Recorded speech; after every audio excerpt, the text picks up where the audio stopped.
Hello everyone, welcome to Commerce Net Scholars. I hope you all are perfectly fit and fine and you are being regular with the studies. आज के video में जो topic हमें discuss करना है वो है लाइफ इंश्योरेंस पॉलिसीज. ठीक है, पिछली वीडियो में मैंने इंश्योरेंस स्टार्ट कर दिया था जो कि हमारी यूनिट 7 के लिए एक इम्पॉर्टेंट टॉपिक है. तो आज हम इंश्योरेंस के अंदर ही समझेंगे कि लाइफ इंश्योरेंस के बारे में. लाइफ इंश्योरेंस बेसिकली है क्या डिफरेंट प्रिंसिपल्स हैं जो इसको गवर्न करते हैं, डिफरेंट टाइप्स क्या है लाइफ इंश्योरेंस पॉलिसी के, और साथ ही साथ री इंश्योरेंस और डबल इंश्योरेंस में बेसिक डिफरेंस क्या है. ये सारे टॉपिक्स हम आज डिस्कस करेंगे और इनको क्लियरली समझेंगे. But before I start with the video, as you all know, please do like, share and subscribe the channel. अगर आपने अभी तक सब्सक्राइब नहीं किया है तो subscribe it right now and be regular with the channel for all the latest updates. So let's start with today's topic, that is life insurance. Now life insurance क्या है? This we all are very well aware कि life insurance policy basically हम अपने लिए लेते हैं या हम अपनी किसी फैमिली मेंबर के लिए लेते हैं, बेसिकली जिनसे हमारा ब्लड रिलेशनशिप है या हमारा कोई लीगल रिलेशनशिप है, weather it is your wife, weather it is your husband और इट इज योर चिल्ड्रन और इट इज योर पेरेंट्स. ठीक है, तो लाइफ इंश्योरेंस पॉलिसी हम किसी फैमिली मेंबर के लिए या हम अपने खुद के लिए लेंगे. बेसिकली ये चीज ये समझाती है कि जो एक प्रिंसिपल होता है हमारा इंश्योरेबल इंटरेस्ट का, वो प्रेजेंट होना चाहिए when we are adopting for the life insurance policy. ठीक है, तो आई होप लाइफ इंश्योरेंस क्या है this is clear to you all. Let's proceed with the principles of life insurance. पिछली वीडियो में मैंने जो प्रिंसिपल्स डिस्कस किए थे वो सारे इंश्योरेंस पॉलिसीज को कवर करते हैं, whether it is life insurance और it is general insurance policy. Today's video will specifically discuss about what are the principles that are specific about life insurance policy. वो कौन से प्रिंसिपल्स जो सिर्फ और सिर्फ लाइफ इंश्योरेंस पॉलिसी के लिए ही वैलिड है. सबसे पहला है हमारा utmost good faith. Utmost good faith यानी कि जो इंश्योर्ड है और जो इंश्योरर है उनके बीच में कोई भी मिसरिप्रेजेंटेशन, कोई भी फ्रॉड, कोई भी कंसीलमेंट ऑफ फैक्ट्स नहीं होना चाहिए. Everything should be clear and specific. जो भी टर्म्स एंड कंडीशंस मेंशन है, जो भी नेसेसरी डॉक्यूमेंट्स रिक्वायर्ड है, वो सब कुछ क्लियर होना चाहिए, वो सब कुछ स्पेसिफिक होना चाहिए. सेकेंड आता है हमारा इंश्योरेबल इंटरेस्ट. जिसके लिए भी हम ये इंश्योरेंस पॉलिसी ले रहे हैं, अभी मैंने थोड़ी देर पहले बताया आपको कि उससे हमारा इंश्योरेबल इंटरेस्ट अटैच होना चाहिए. यानी कि अगर हम खुद के लिए ले रहे हैं ये पॉलिसी तो इट मीन्स कि हमारी एब्सेंस में, हमारी डेथ के बाद हमारी जो फैमिली है वो कोई फाइनेंशियल सेटबैक सफर ना करे, उसको कोई फाइनेंशियल लॉस ना हो. अगर हम since in case we are the sole earning member of the family, तो हमारे जाने के बाद उनके जो भी एक्सपेंसेस हैं वो कहाँ से बियर करेंगे. सो उसके लिए हम लाइफ इंश्योरेंस पॉलिसी लेते हैं ताकि हमारे एब्सेंस में, हमारे जाने के बाद उनको कोई भी फाइनेंशियल सेटबैक एकदम से फेस ना करना पड़े. Emotionally the family will be obviously not in a stable condition, but once it becomes a financial burden at the same time वो चीज़ें हैंडल करना और ज़्यादा मुश्किल हो जाता है. To safeguard your family financially it's very important to take a life insurance policy. तीसरी चीज़ है इंडेमनिटी. इंडेमनिटी का मैंने आपको मतलब बताया था, to make good the loss. ठीक है, अब इंडेमनिटी यहाँ पे वैलिड सिर्फ इसलिए है क्योंकि ये आपकी फाइनेंशियल रिक्वायरमेंट को फुलफिल कर रहा है. You are not compensating for the person but you are compensating for the financial requirements that were fulfilled by that person. ये चीज़ आपको ध्यान में रखनी है.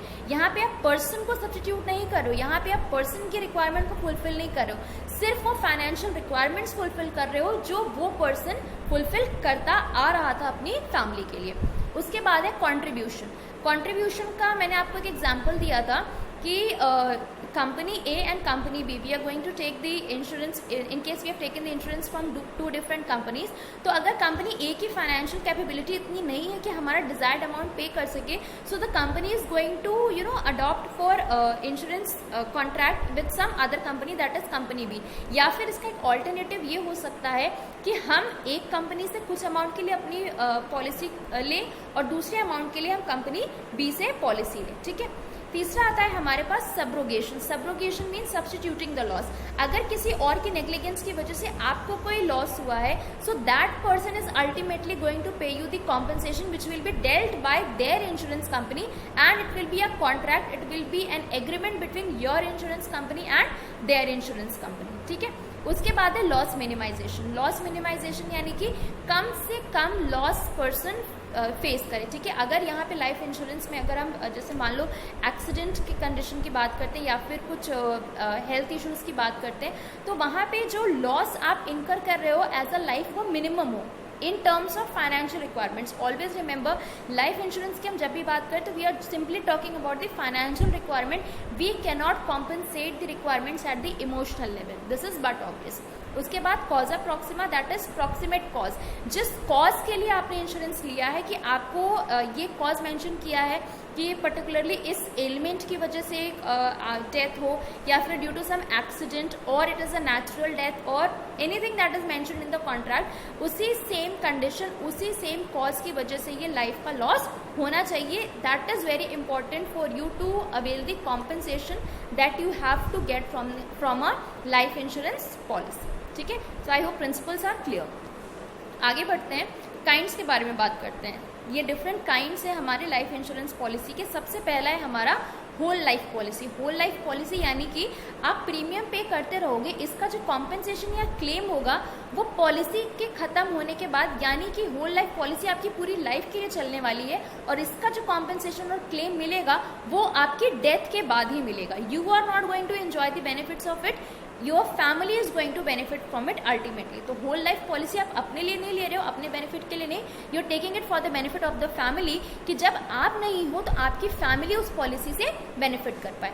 सेकेंड है हमारा endowment insurance policy. Endowment whole life से इसलिए डिफरेंट है क्योंकि एंडाउमेंट में हम आइदर डेथ और maturity whichever is earlier, उस बेसिस पे हमें कॉम्पनसेशन या क्लेम हमारा मिल जाएगा। ठीक है, अगर जैसे मान लो कि हमने से फॉर एग्जांपल 15 साल के लिए एक पॉलिसी ली, ठीक है, अब 15 साल में अगर पर्सन की डेथ हो जाती है 15 ईयर्स में तो भी उसको कॉम्पनसेशन मिल रहा है, और अगर 15 साल बाद भी वो अलाइव है तो भी उसको कॉम्पनसेशन मिल रहा है। नाउ इट एंटायरली डिपेंड्स कि पर्सन का मोर्टेलिटी लेवल क्या है, मोर्टेलिटी स्टेटस क्या है। अगर वो अलाइव है तो वही बेनिफिट्स अवेल करेगा, अगर वो नहीं है तो ये सारे बेनिफिट्स, ये सारा कॉम्पनसेशन उसकी फैमिली अवेल करेगी। उसके बाद आता है term insurance policy. Term insurance policy एक पर्टिकुलर टाइम पीरियड के लिए ली जाती है। अगर उस टाइम पीरियड में पर्सन की डेथ हो जाती है तो the family is going to get the compensation, otherwise the policy is going to come to an end. इसके लिए कोई आपको इसका कोई बेनिफिट नहीं मिलने वाला है आपको in case you are not dead, right. तो जनरली ये 35 ईयर्स के लिए लिया जाता है term insurance policy. So this is the basic clause of term insurance कि आपने जो जिस पर्टिकुलर ईयर के लिए, नंबर ऑफ ईयर्स के लिए जो पॉलिसी ली है, if you are dead within that time span the compensation will be given to your family. उसके बाद आता है money back policy. Money back policy is basically about, okay, next we have the money back policy. Money back policy is you can understand for the purpose of the investment, right? जैसे मान लो if a person has taken a policy and for a say a number of years, say 10 to 15 years, and if the person is surviving even after that, to 15 to 20% of the policy amount, the compensation amount उसको मिलता है। Otherwise if the person is dead, उसको पूरा का पूरा amount उसकी family को दे दिया जाता है for their survival. This is all about money back policy. Basically you can understand it as a system of investment and the returns that you are getting on it, जो 15 और 20% आपको amount मिलेगा। उसके बाद आता है joint life policy. When you are getting 2 people or 2 lives insured together, that is the condition of joint life policy, right? फिर आता है एन्युटी पॉलिसी। एन्युटी पॉलिसी को हम पेंशन प्लान की तरह समझ सकते हैं कि आपके रिटायरमेंट के बाद आपको थोड़ा थोड़ा अमाउंट मिल रहा है आपके सर्वाइवल के लिए, right. So annuity policy can be done by the employers as well as some of the organisations also provide you for this policy. उसके बाद pension plan policy similar as the annuity plan. Unit linked insurance policy. Unit linked में you will have it in the form of some shares that will be linked to your insurance policy, right. चलो next बात करते हैं हम री insurance और double insurance के बारे में। री इंश्योरेंस क्या है? A contract between 2 or more insurance companies by which a portion of risk और loss is transferred to another insurance company. Reinsurance में हमने क्या किया? बेसिकली हमने किसी एक कंपनी से अपना इंश्योरेंस लिया है।